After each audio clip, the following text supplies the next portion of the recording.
Imaginez une table, du pain, de l'eau et une salière. Ça a l'air de rien, hein, juste des petits grains blancs, pas chers, qu'on trouve partout.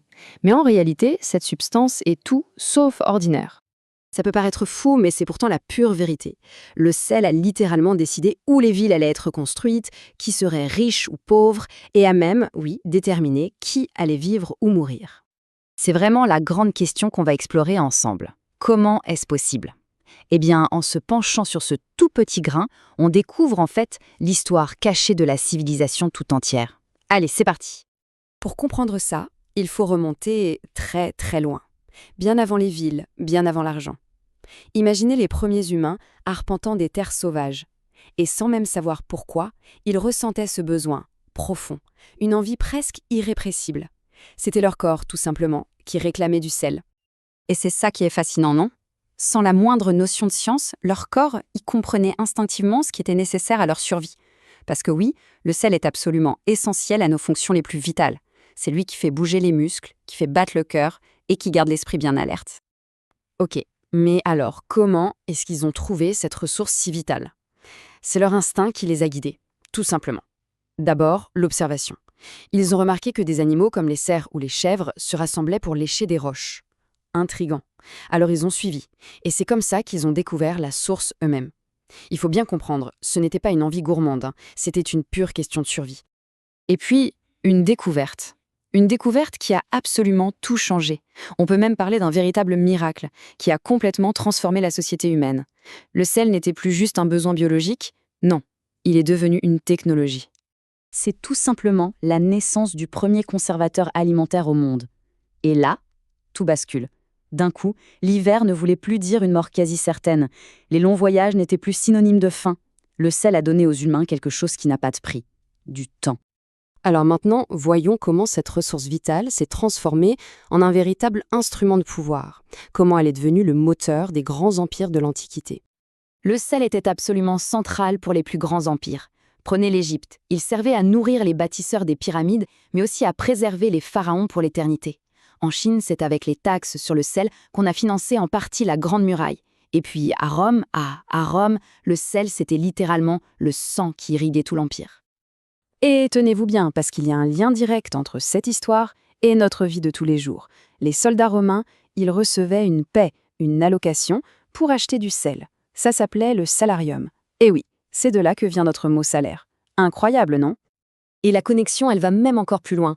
L'expression qu'on connaît, ne pas valoir son sel, eh bien elle vient tout droit de cette époque. On l'utilisait pour un soldat qui ne méritait pas sa précieuse paie. Ça montre bien à quel point le sel était, mais vraiment, valorisé. Et même après la chute de Rome, attention, l'âge d'or du sel était loin d'être terminé. Pensez au Sahara. Des caravanes entières transportaient des blocs de sel qui étaient échangés, poids pour poids, contre de l'or. C'est comme ça que des villes légendaires comme Tombouctou sont devenues immensément riches.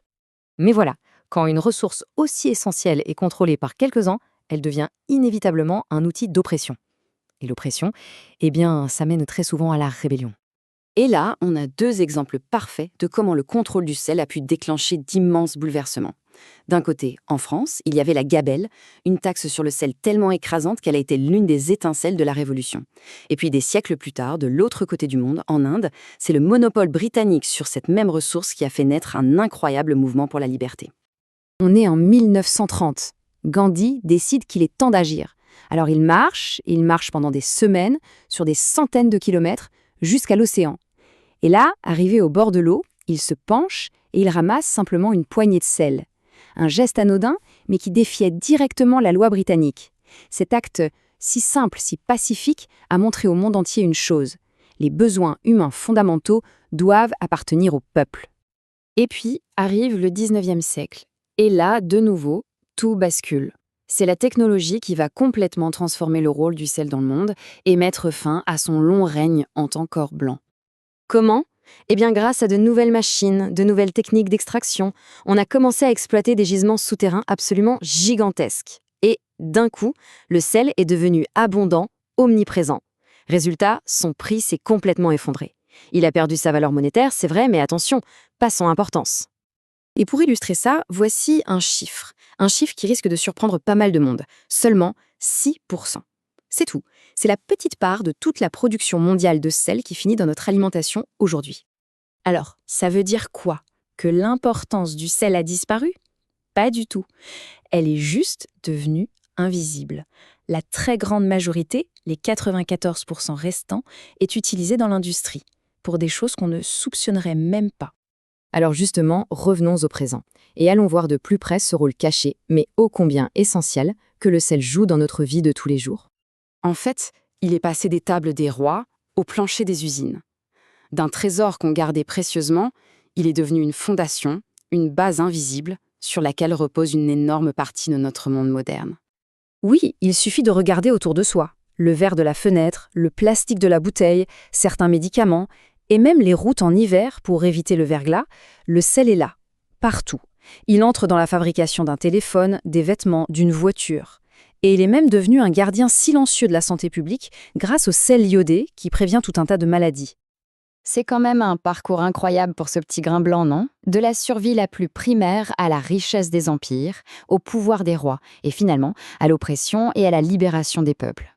Au fond, l'histoire du sel, c'est notre histoire à tous.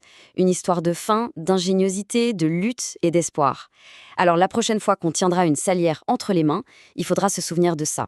Ce n'est pas juste un assaisonnement, c'est un tout petit morceau de l'immense histoire de l'humanité.